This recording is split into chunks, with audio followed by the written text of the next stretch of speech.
નમસ્કાર વિદ્યાર્થી મિત્રો, આજે આપણે ધોરણ 8 પ્રકરણ 1 સમય સંખ્યામાં આગળ વધીશું. ગયા લેક્ચરમાં આપણે સમય સંખ્યાના વ્યાખ્યા વિશે વાત કરી હતી. પ્રાકૃતિક સંખ્યા, પૂર્ણ સંખ્યા, પૂર્ણાંક સંખ્યાઓ અને સમય સંખ્યાની વ્યાખ્યા જોઈ હતી. સમય સંખ્યાના કેટલાક ઉદાહરણ પણ જોયા હતા. સરવાળા બાદબાકીની ક્રિયાઓ પણ આપણે સમય સંખ્યાની જોઈ હતી. આજે આપણે અભ્યાસ કરવાના છે સમય સંખ્યાના ગુણધર્મો. અહીં લખું છું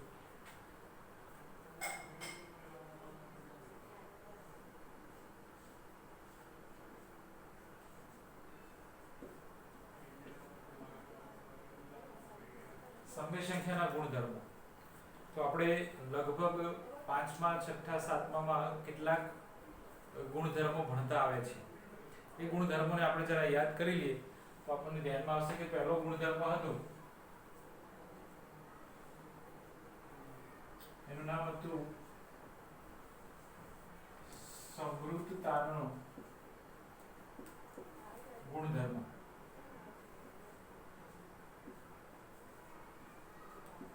પહેલો ગુણધર્મ આપણે જોયો તો સંવૃત્તતાનો ગુણધર્મ. બીજો ગુણધર્મની વાત કરીએ તો એ હતો ક્રમનો ગુણધર્મ.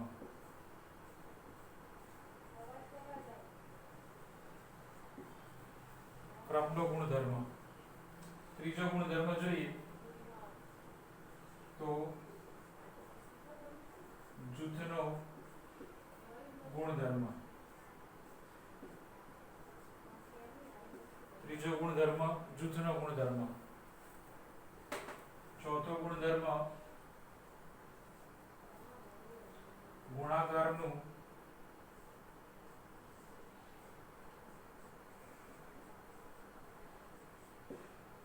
સરવાળા પર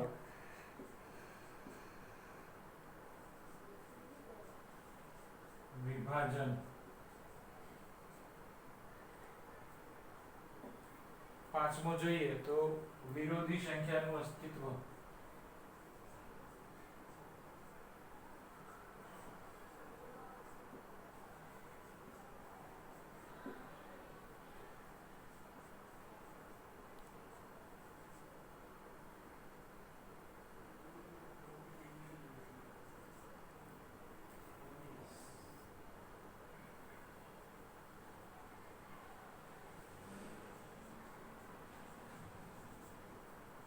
છઠ્ઠો જોઈએ તો સરવાળા વિશે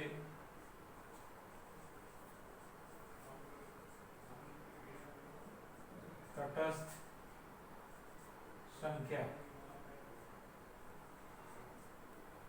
અને છેલ્લા ગુણધર્મની વાત કરું તો ગુણાકાર વિશે તટસ્થ સંખ્યાનું અસ્તિત્વ.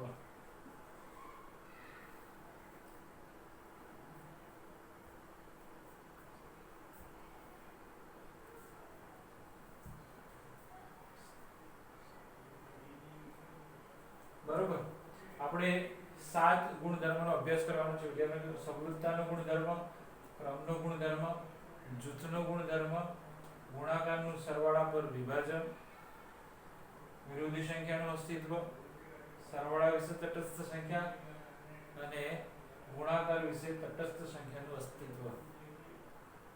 બરોબર.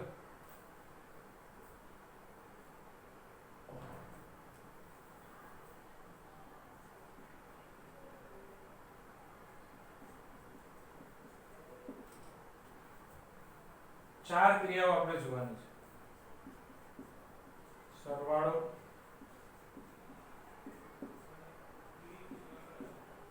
બાદબાકી,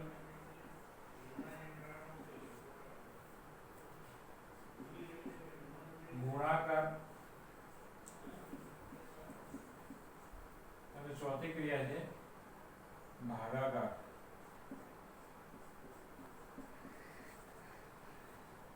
આ ગુણધર્મો આપણે 4 ક્રિયાઓમાં તપાસવાના છે.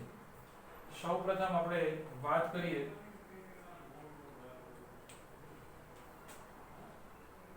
સૌપ્રથમ આપણે પૂર્ણ સંખ્યાઓ લઈશું.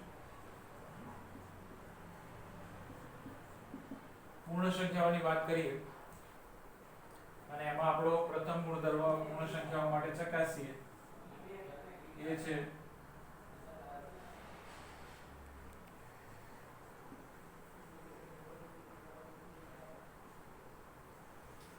સંવૃતતાનો ગુણધર્મ.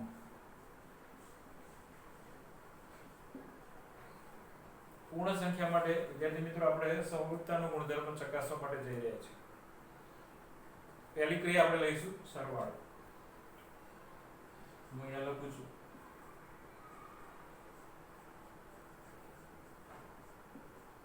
સરવાળાની ક્રિયા માટે આપણે સંવૃતતાનો ગુણધર્મ ચકાસીએ. કઈ સંખ્યાઓ લેવાની છે આપણે? પૂર્ણ સંખ્યાઓ. તો પૂર્ણ સંખ્યામાં કઈ કઈ સંખ્યાઓ આવે? શૂન્ય થી શરૂ કરી અને અસંખ્ય સંખ્યાઓ આવે. સરવાળા માટે આપણે ચકાસીએ. એક ઉદાહરણ લઉં છું કે 4 + 5 બરાબર કેટલા મળ્યા? 9. બીજું એક ઉદાહરણ લઉં કે 3 + 7 બરાબર પણ કેટલા મળશે? 3 + 7 તો 10.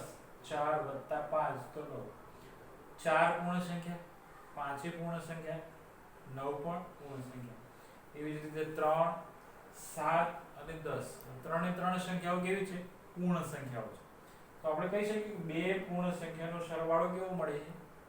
પૂર્ણ સંખ્યા. તો આપણે કહી શકીએ કે સરવાળાની ક્રિયાઓ માટે પૂર્ણ સંખ્યાઓ સંવૃત્ત છે. આપણે અહીંયા લખીએ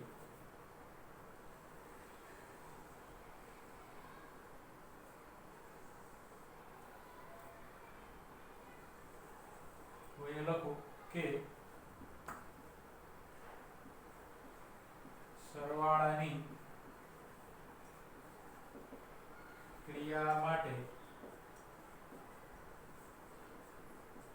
પૂર્ણ સંખ્યાઓ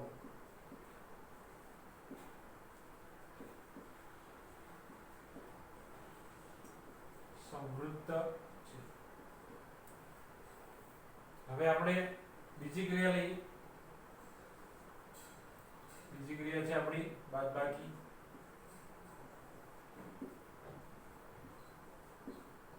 બાદબાકી વિશે ચકાસીએ કે પૂર્ણ સંખ્યાઓ સંવૃત્ત છે કે નહીં. અહીં એક ઉદાહરણ લઉં છું 4 - 3 બરાબર કેટલા મળશે મને? 1. બરોબર. એવી જ રીતે બીજું એક ઉદાહરણ હું તમારું લઉં કે 5 પુસ્તકમાં આપ્યું છે -7 તો બરાબર મને મળશે -2. 5 - 7 લઈએ તો કેટલા મળશે? -2. તો અહીંયા મિત્રો જુઓ થોડું કન્ફ્યુઝન છે. 4 પણ પૂર્ણ સંખ્યા છે, 3 પણ પૂર્ણ સંખ્યા છે, 1 પણ પૂર્ણ સંખ્યા છે, 5 પણ પૂર્ણ સંખ્યા છે, 7 પણ પૂર્ણ સંખ્યા છે, પણ અહીંયા જવાબ મળે છે -2. તો -2 પૂર્ણ સંખ્યા કહેવાય? ન કહેવાય ને. તો -2 તો પૂર્ણાંક સંખ્યામાં આવે. તો આપણે એવું કહી શકીએ કે બાદબાકી માટે પૂર્ણ સંખ્યાઓ સંવૃત્ત નથી. આપણે એવું કહી શકીએ. અહીં લખું છું બાદબાકીની ક્રિયા માટે પૂર્ણ સંખ્યાઓ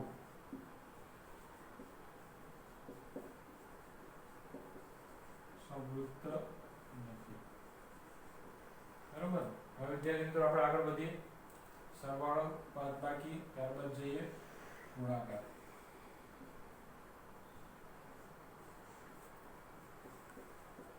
ગુણાકારની વાત કરીએ 4 × 3 કેટલા મળશે? 12. 2 × 5 કેટલા મળ્યા? 10. તો જુઓ અહીંયા બધી પૂર્ણ સંખ્યાઓ છે 4, 3 અને 12. 2, 5 અને 10 બધી જ સંખ્યાઓ કેવી છે? પૂર્ણ સંખ્યા. એટલે બે પૂર્ણ સંખ્યાનો ગુણાકાર આપણને કેવો મળે છે? પૂર્ણ સંખ્યા. તો આપણે કહી શકશું કે ગુણાકારની ક્રિયા માટે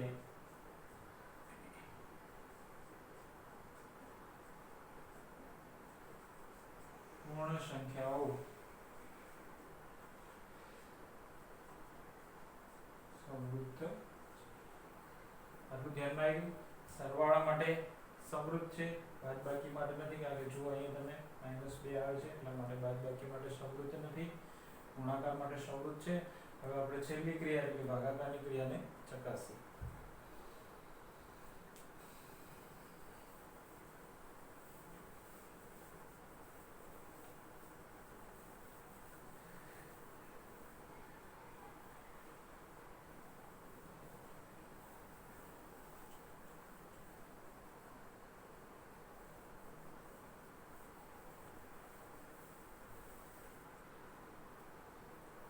છેલ્લી ક્રિયા છે ભાગાકાર.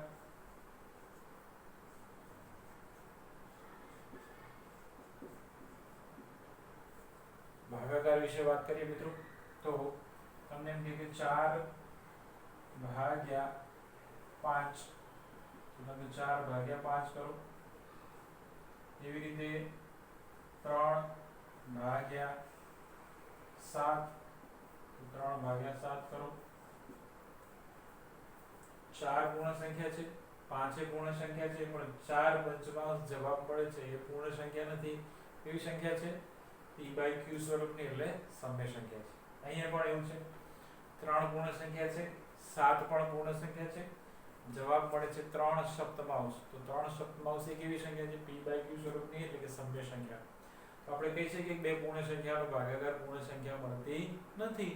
આપણે લખી શકીએ ભાગાકારની ક્રિયાઓ માટે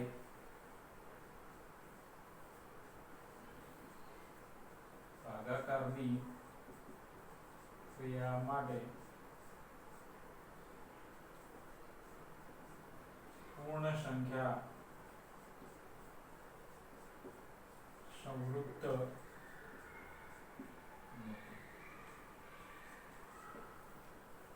પહેલો ગુણધર્મ આપણે ચકાસ્યો.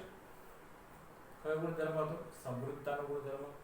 કઈ સંખ્યાઓ માટે જોયો? તો કે પૂર્ણ સંખ્યાઓ માટે. સરવાળો જોયો, સમૃદ્ધ છે. બાદબાકી સમૃદ્ધ નથી. ગુણાકાર સમૃદ્ધ છે.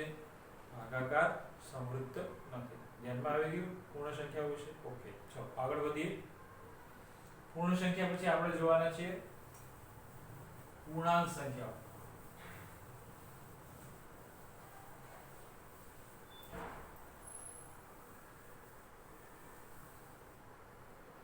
હવે આપણે પૂર્ણ સંખ્યા વિશે જોયું. હવે આપણે જોઈએ પૂર્ણાંક સંખ્યાઓ માટે.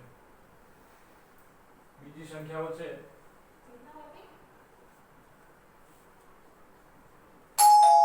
પૂર્ણાંક સંખ્યાઓ.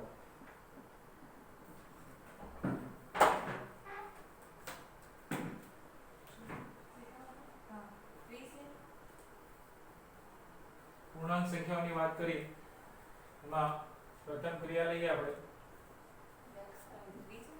પ્રથમ સંખ્યા માટે સરવાળો લઈએ.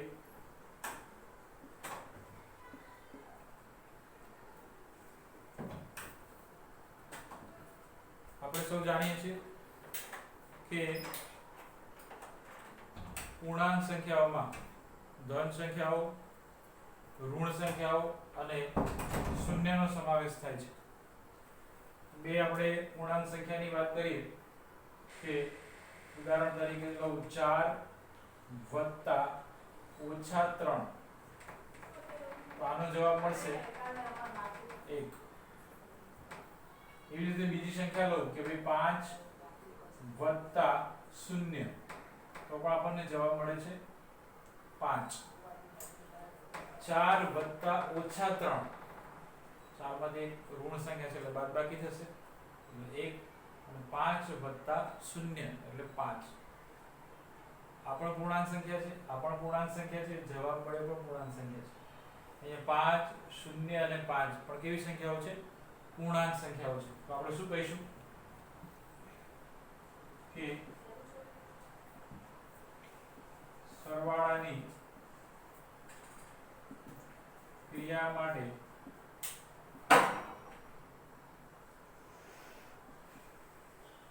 પૂર્ણાંક સંખ્યાઓ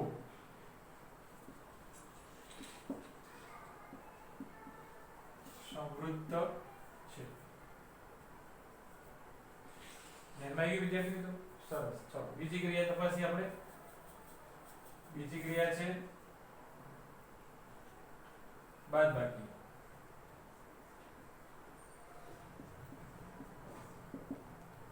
બાદબાકીની વાત કરીએ મિત્રો તો બે સંખ્યાઓ લઈએ 4 ઓછા 2 તો જવાબ કેટલો મળશે? 2. તમે લખો -3 ઓછા 4 તો આનો જવાબ શું મળશે? -3 ઓછા ઓછા શું થઈ જાય? વત્તા. એટલે આપણે લખી શકીએ -3 વત્તા 4 તો આનો જવાબ શું મળે? 1. 4 માંથી 3 બાદ થાય, મોટી સંખ્યાનું નિશાન એટલે 1 મળે. બરાબર? તો જુઓ 4 પણ પૂર્ણાંક સંખ્યા, 2 પણ પૂર્ણાંક સંખ્યા, જવાબ મળ્યો 2 એ પણ પૂર્ણાંક સંખ્યા. -3 પણ પૂર્ણાંક સંખ્યા, -4 પણ પૂર્ણાંક સંખ્યા અને જવાબ મળે છે 1 એ પણ પૂર્ણાંક સંખ્યા. તો તમે શું કહી શકશો? કહી શકીએ કે બાદબાકીની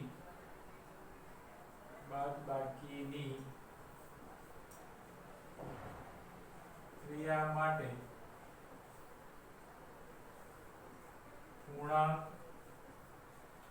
સંખ્યાઓ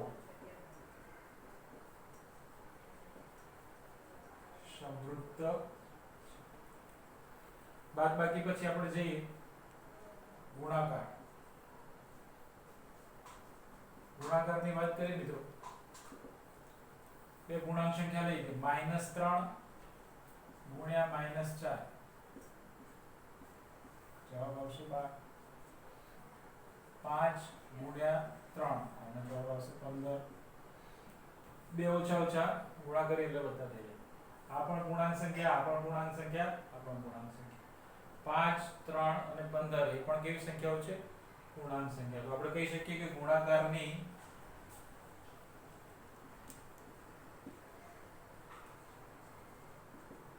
ક્રિયા માટે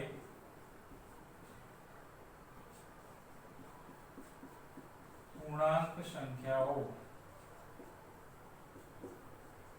સમૃદ્ધ.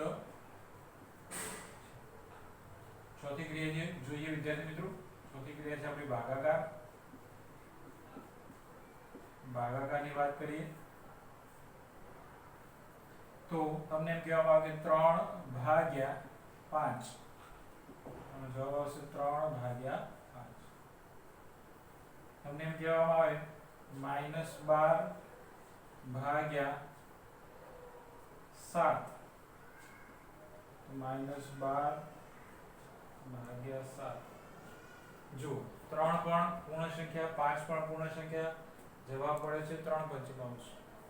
એવી જ રીતે -12 પૂર્ણાંક 3 પણ પૂર્ણાંક સંખ્યા, 5 પણ પૂર્ણાંક સંખ્યા, જવાબ પડે છે 3 પંચમાંશ. એ કેવી સંખ્યા છે? સમય સંખ્યા છે.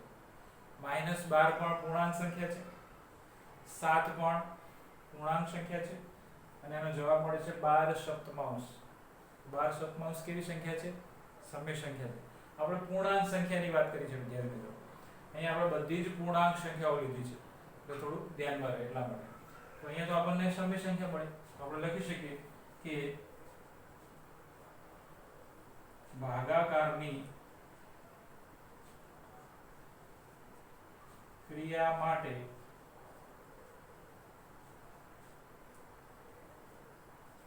પૂર્ણાંક સંખ્યાઓ સમૃદ્ધ નથી. પહેલો ગુણધર્મ આપણે જોઈએ છે સમૃદ્ધતાનો ગુણધર્મ. પહેલા આપણે પૂર્ણ સંખ્યા માટે જોયું, બીજું આપણે જોઈશું પૂર્ણાંક સંખ્યા. પૂર્ણાંક સંખ્યામાં સરવાળો લીધો તો સરવાળાની ક્રિયાઓ માટે પૂર્ણાંક સંખ્યાઓ કેવી છે? સમૃદ્ધ છે. બીજી ક્રિયા લીધી બાદબાકી, તો બાદબાકીની ક્રિયા માટે પૂર્ણાંક સંખ્યાઓ કેવી છે? સમૃદ્ધ છે. તો કે હા, એ પણ સમૃદ્ધ છે. ત્રીજી ક્રિયા લીધી આપણે ગુણાકાર. એમાં પણ બે પૂર્ણાંક સંખ્યાનો ગુણાકાર આપણે પૂર્ણાંક સંખ્યા મળે છે. 5 પણ પૂર્ણાંક સંખ્યા છે, 3 પણ પૂર્ણાંક સંખ્યા છે, જવાબ મળે છે 15 એ પણ પૂર્ણાંક સંખ્યા છે. આપણે કહીશું કે ગુણાકારની ક્રિયા માટે પૂર્ણાંક સંખ્યાઓ સમૃદ્ધ છે. એવી જ રીતે ભાગાકાર લઈએ તો 3 ભાગ્યા 5 3 5 એ પૂર્ણાંક સંખ્યાઓ છે. જવાબ મળે છે 3 પંચમાંશ એ પૂર્ણાંક સંખ્યા નથી, કારણ કે p/q સ્વરૂપની છે, એ સમમેય સંખ્યામાં આવે. એટલા માટે -12 પણ પૂર્ણાંક સંખ્યા, 7 પણ પૂર્ણાંક સંખ્યા, એનો જવાબ મળે છે -12 ભાગ્યા 7. તો એ પણ આપણને કહેવાય કેવી સંખ્યા મળે છે? સમમેય સંખ્યા. તો આપણે કહી શકીએ કે ભાગાકારની ક્રિયા માટે પૂર્ણાંક સંખ્યાઓ સમૃદ્ધ નથી. આપણે બે ક્રિયા માટે પહેલો ગુણધર્મ છે પૂર્ણ સંખ્યા માટે અને પૂર્ણાંક સંખ્યા માટે. કેટલી ક્રિયાઓ જોઈ? 4. સરવાળો, બાદબાકી, ગુણાકાર અને ભાગાકાર. હવે ગુણધર્મ ચેક કરતા હતા આપણે સમૃદ્ધતાનો ગુણધર્મ. આટલું તમને ધ્યાનમાં આવી ગયું હશે. બાકીનું બીજા લેક્ચરમાં